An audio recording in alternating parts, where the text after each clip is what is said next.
Afternoon coffee, nothing like it to keep you going. Hello folks, thank you so much for coming back. This is part 2 of the dozen top tips for new teachers. Before we get started, I want you to leave your best tip in the comment down below. And it doesn't matter if you're a teacher, if you're a student, if you're a parent, because we all have experience in school. What is your best tip for new teachers? Leave it in the comments down below. Let's get started. We are free, we are love, we're round, we're skinny, we're big, we're small, but we have love in our heart, and we want you in, as long as you bring the love.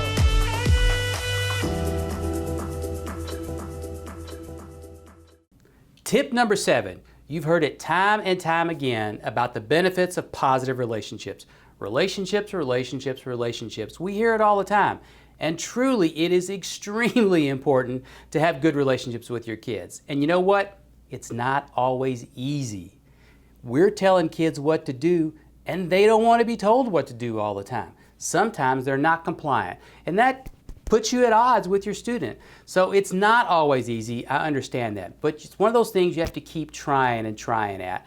It is not enough to just be the teacher in the room or to be the cool teacher that lets kids get away with everything. Neither of those are going to be enough. You want more than that. And here's one thing that I think that's really effective in terms of building relationships with your kids. And that is, see your kids outside of class.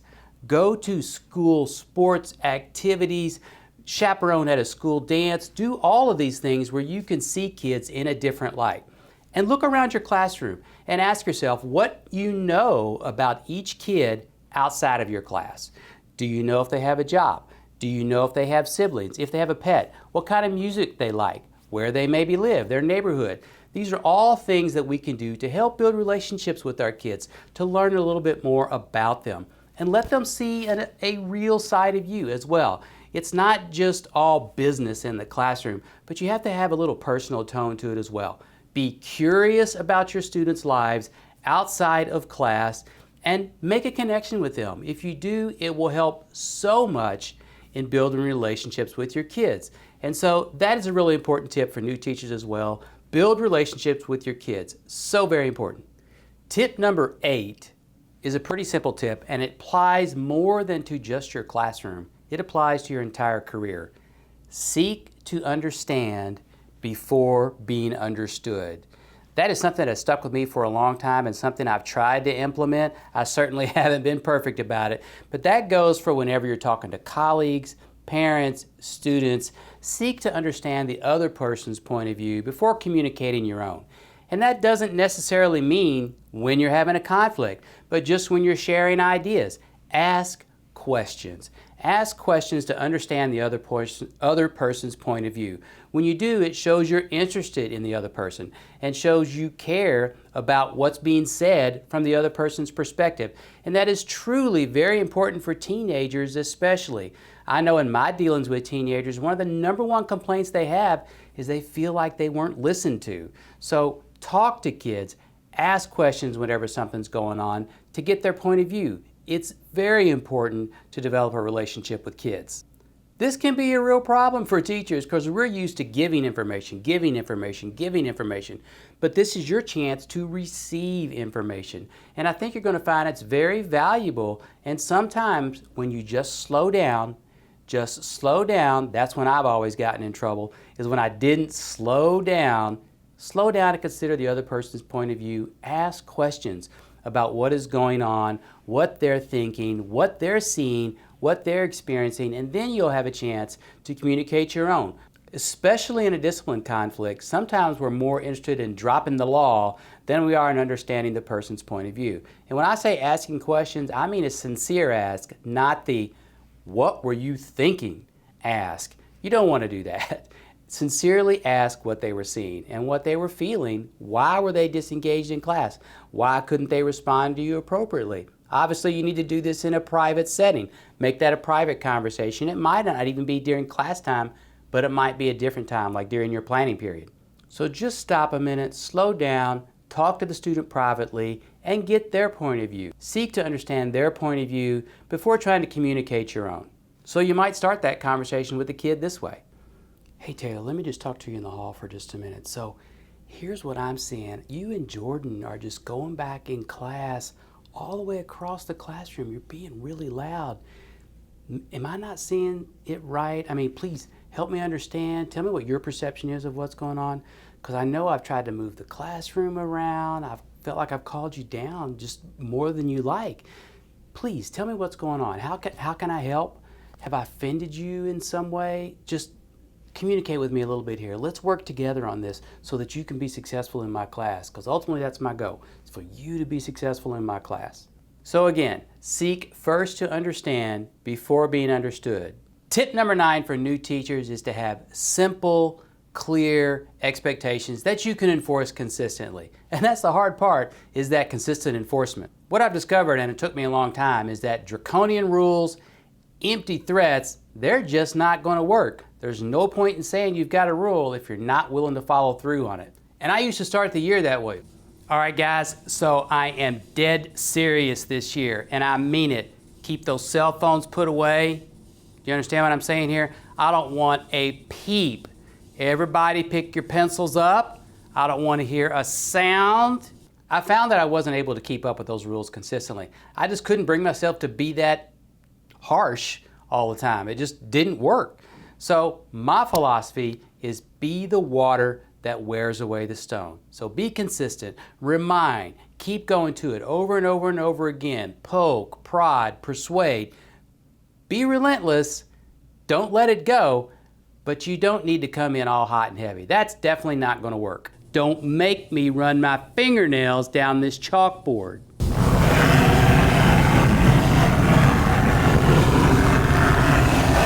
Let's be honest, behavior management is the hardest part of the job. You're going to find that a small number of kids are not going to want to comply with your rules and expectations. They have other things going on in their head. And new teachers are probably not going to be gifted with the most compliant students, and that's a whole nother video. So you're probably going to find you're wanting to come in all tough and not smile till Thanksgiving.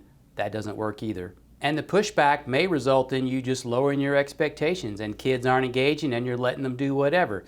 Behavior management is hard, but if you work at it, do the research, read the books that are necessary, read the articles that are necessary, go look at some other YouTube videos.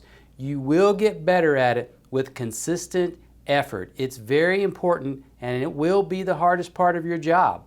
There are strategies you can implement that will make behavior management easier and more successful. Too much to go into in this video, but if you do the research, the simple research, there is some really awesome information out there. Tip number 10 for new teachers. Hey, you know what? Here's a little secret. None of us are perfect. Nobody. We all make mistakes in dealing with kids, with instruction, with parents, with curriculum, with colleagues. We all make mistakes. Learn to be patient. Learn to listen, and learn to apologize when you've made an error, especially in dealing with kids. An apology will go a long way. Look, I deal often with students when they've gotten in trouble with a staff member. They come down here, they're heated, and fact of the matter is, oftentimes the staff member escalated the student. Yes, the student was doing something wrong. They were doing something they shouldn't be doing. But sometimes we come in a little bit hot. We don't listen, like I mentioned earlier, and that escalates the situation with the kid. So be calm, slow down, listen, be patient, and maybe if you've crossed the line just a little bit, maybe you weren't patient, maybe you didn't listen, apologize for that and own that. The kids will sincerely appreciate that, and it will go a long way. Your students are your babies. Take ownership of every kid you've got. Think of that 1, 2, or 3 kids that just you want to pull your hair out every day, but those are your kids. Those are your kids. You got to take them in and do your best with them. Those are the kids that need you the most. So how can we take them from where they are to where they need to be? And you don't want them to be where they are now. I understand that. They're not at an acceptable place for your classroom, but you can't fix that. You can only take them from where they are. So start with where they are and try to get them to where they need to go. So let's just keep in mind that we are all a work in progress. You are, the students are, your colleagues are. learn to listen, be patient, and apologize for our shortcomings as well. Tip number 11, and this tip and the next tip are the most important two for the life of your career. Tip number 11, take care of yourself. Don't overdo it. You're not good to anybody if you burn out. You can do too much. Look, the school year and your career, they're marathons, not sprints. So you don't need to get it all in at once. You're going to have plenty of time to get fully vested, fully involved, to give the work that you need to give. Pace it out. It's so very important to do that in order to take care of yourself and your kids. Don't overwhelm them. Look, if you're trying to give graded homework out the wazoo every day, and second block is doing it, and third block is doing it, and fourth block is doing it, and that's just A day.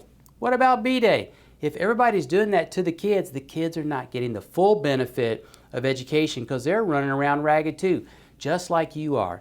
If you're taking things home to grade every night and wearing yourself out, what about the kids? The kids are doing homework every night for those that are, or they're just not doing it, and they're suffering academically as well. So it's a marathon, not a sprint. Keep that in mind and take care of yourself. And that doesn't just go for classwork as well. Eat right, get plenty of rest, have fun, allow time in your life to have fun on the weekends, have fun with friends. It is so very important to have a full, rich life and not just a classroom teacher life. There is more to it, not just for you, but for the kids as well. So seek that balance, new teachers, over the life of your career. Extremely important. It will pay off big dividends for you. All right, new teachers, tip number 12, and this is probably the most important tip of all over the life of your career.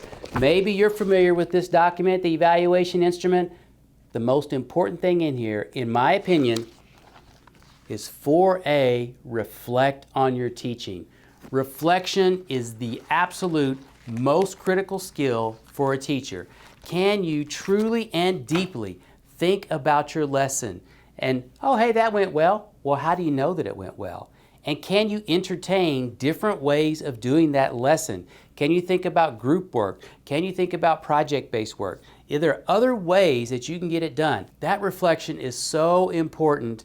And one of the things that really helped me was going through the National Board Certification process. If you are in your career 4, 5, 6 years, I strongly recommend that. It will force a level of reflection on you that you're probably not familiar with, and extremely helpful. So new teachers, reflect on what could have gone better. When things don't go the way you want, really ponder and think about that. Debate that with your colleagues. This is what I'm seeing. What advice can you give me? If you are deeply involved and engaged in your own improvement through reflection, then you will continue to improve. And that continuous improvement, you can't beat yourself up by not being there already. We're all a work in progress. So continuous improvement through reflection will make you the best teacher over the course of your career. All right, new teachers, so if you've made it this far, thank you, truly. I know it was probably a grind, but I really appreciate you being here. This was the top 12 tips that I can come up with for new teachers over the course of your career. I will encourage and ask everyone again, please leave your best tip down in the comments down below. I am sincerely interested in seeing them. Students, I would love to hear from you, especially what your point of view is for new teachers, what advice you have. Thank you so much, guys, for being here. I sincerely appreciate this time.